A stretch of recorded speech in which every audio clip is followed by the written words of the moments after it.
Star Citizen's been called a tech demo, a scam, a forever project, but let's be honest. If you've played the current build in 2025, you already know it's way different now. I say that it's released in all but name because Star Citizen is, in every meaningful way, a functioning live service game. Maybe you just didn't recognize it. I get it, this is a controversial take, but give me a chance and let me cook on this. I might just change your mind. Right now, we have a game that's persistent for the most part, it's public, and it's online 24 hours a day. If you wanted to, you could log in and play right now. There's a player economy where you can earn credits, fight for rare loot, trade commodities, run ship and FPS missions, and use a pledge store that sells ships and items that stay yours forever. There's active development with over 1,000 developers and continuous marketing, with seasonal events, major patch cycles, and an entire test universe dedicated to new features before they go live. There's even an optional subscription. Holy shit, that's completely indistinguishable from any other live service model. The thing is, CIG is certainly treating it like a released game. Senior Game Director Richard Tyre talked at this year's CitizenCon about ensuring they push monthly patches to continue building out the verse, adding story content to the world alongside major systems, all while maintaining the fun for people that play this as their daily game. The focus on the daily playability aspect is the hallmark of a live service experience. CIG's transition to that model, including the changes in how they market the future updates, with a now infamous closed roadmap, all point to them acknowledging this. And it makes sense because in reality they face the same costs and pressures every live service studio does regardless of the label on the website. And they have more concurrent players than all but a handful of them despite the bugs and generally grounded complaints about the game. But why wouldn't they just come out and say it's a released game? The short answer is perception.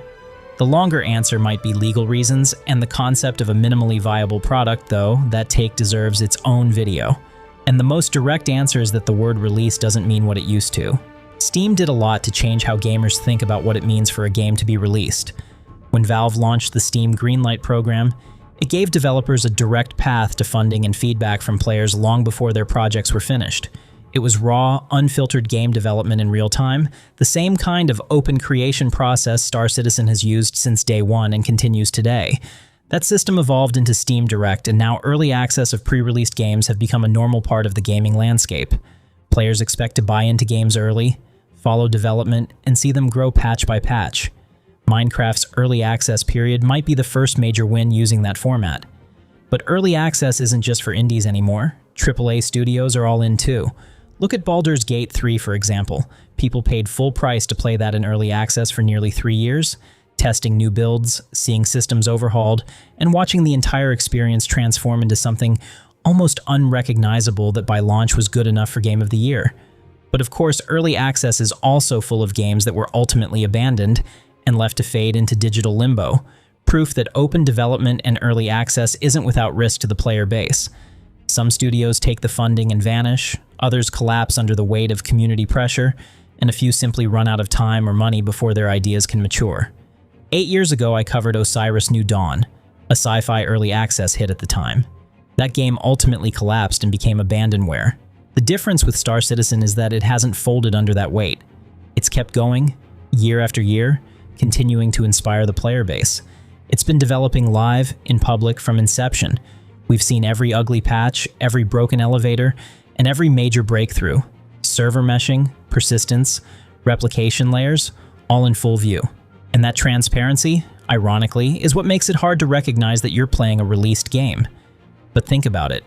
If a game has live servers, a functioning economy, a large consistent player base, monetization, and ongoing development, what exactly is the missing ingredient that makes it not released? A press release? A score on Metacritic? Or missing features that were promised years ago? For most modern games in this early access craze, those things are ceremonial. They don't define whether the product actually exists in the hands of players. That doesn't mean the game is perfect. And that certainly doesn't mean it's done. I'm just going to say it, this game will never be done. Clip that out of context if you like, but even after they slap a 1.0 label on it, the game will develop and grow for 20 plus years just like WoW. As players, we want it all right now. Yesterday. Speaking for myself, I just want to see the continued progress to the goal. There were times when it felt like nothing was happening, but not anymore. It's easy to point at 4.0 as the major milestone and a release date for Star Citizen, but that's not the whole picture. After a few days post 4.0's launch, the game was pretty much unplayable again with the massive server degradation over the holidays. 4.1.1 was the real release patch for Star Citizen in my opinion. We had pyro, server meshing, and we're starting to get the updates that changed the game forever with playability. That was the first time I played it and thought, man, I could play this every day if I wanted to. What surprised me was the people I knew who played the game had the same opinion. It was a pretty watershed moment for me, and it led to me covering the game on this channel. And if you've spent any real time in the verse lately, you already know it feels alive. I can log in on a Tuesday night, take my ship out of my hangar, haul some cargo from Microtech to ArcCorp, or any other activity. There's always someone running bounties, mining in the belt, scraping salvage, and living in the verse as it is today. And yeah, I'm also using workarounds for known bugs and at times being frustrated when the damn inventory system just doesn't work. I might be arguing that it's released, but I'm not arguing that the experience is for everyone. It's a big and important difference. But when I'm out there by myself, during those times when I'm not streaming and failing to be entertaining, I really don't think about the patch numbers or roadmaps. I think about the mission I just accepted, or the ship I just lost and whether I can make my next run before I need to log off for the night. I think about what I want to do now in the moment. It's the same rhythm you find in other games like Warframe grinds, Destiny strikes, or WoW dailies. You log in and do your thing, and then log out, but the world keeps moving without you. These online games evolve with new events kicking off, and next time you're in, something new's happening. It's probably surprising to some people Star Citizen actually has that loop now. It's just not hiding behind marketing buzzwords to make it sound more polished than it actually is. Perhaps most telling is we've seen that they're not making grandiose claims about the future at CitizenCon anymore. It's focused on near-term deliverable items, just like all the other games I've mentioned. And maybe, just maybe, they finally learned from their past mistakes. Promising the moon, then failing to deliver to your own stated deadlines is a self-inflicted wound. Those big reveal moments are amazing, of course, and a big reason why we're here now with the funding that followed. But eventually everyone, and yes, even Star Citizen has to grow up sometime. There's also something to be said about managing expectations.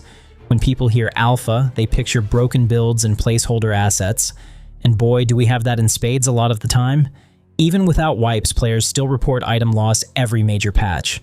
There's still a lot of work to be done, but when you call a product a live service, those same limitations become content updates and seasonal changes. It's the same thing with a different name. Ask a Civilization 7 player how it feels right now to play a released game that's missing most of the basic Civilization features. It sucks. And here's the thing people forget. No released game really ever stops developing. World of Warcraft didn't freeze after 1.0. GTA Online didn't stop after launch day. Every live service title exists in a permanent state of improvement. But that's the point. Online games evolve or die. The only difference is that most of them pretend to have reached an endpoint while continuing some form of development.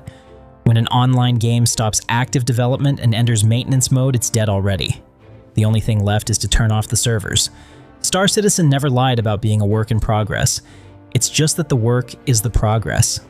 And that's the thing. Star Citizen's development has been transparent to a fault until recently. Every patch note, every roadmap update, every dev stream is out there in public. It's uncomfortable to watch sometimes because it's not always pretty. It means we see the mistakes as they happen. Hotfixes that don't work, major patches that leave the game in an unplayable state. Yes, I'm looking at you 3.18.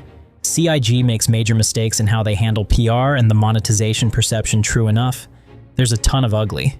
But it also means we're part of the process.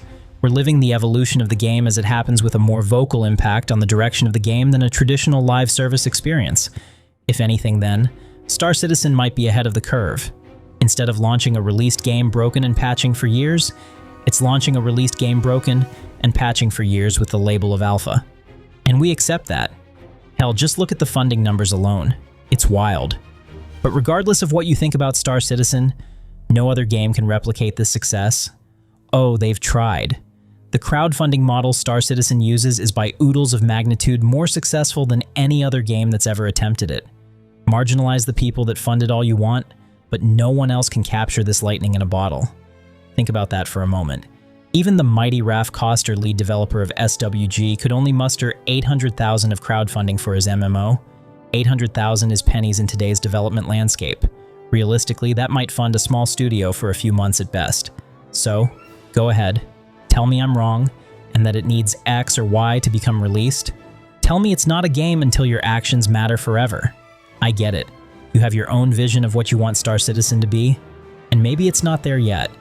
For some of us, it might never be. The scary part is that it's growing, improving, and becoming something AAA studios can't replicate. And look, that's uncomfortable for some people. It's easier to laugh at it than acknowledge that Star Citizen has quietly done what every other live service game is trying to become: a persistent, evolving universe with a massively engaged player base. That's the dream of every publisher. So sure, go ahead and call it an alpha if you want. Say it's not a released game or proclaim it will never be released, and it's a scam. In the end, it doesn't really matter what we call it, and that doesn't change what it really is when you break it down like this. It's been a live service game in a released state in every way that matters. Maybe you just didn't recognize it. But now it's your turn, so what do you think? Is it fair to call this an alpha? Do you get ads for Star Citizen on my videos? Let me know in the comments. I know it's going to get spicy, but don't be a dick. And if you liked the video, do me a favor and hit that like button. It really helps so much. If you made it this far, you're already part of the crew, so get subscribed and join us. If you want to support the channel further, there's a join button, Patreon, or my referral link to the Impound. Thanks for watching, and I'll see you in the verse.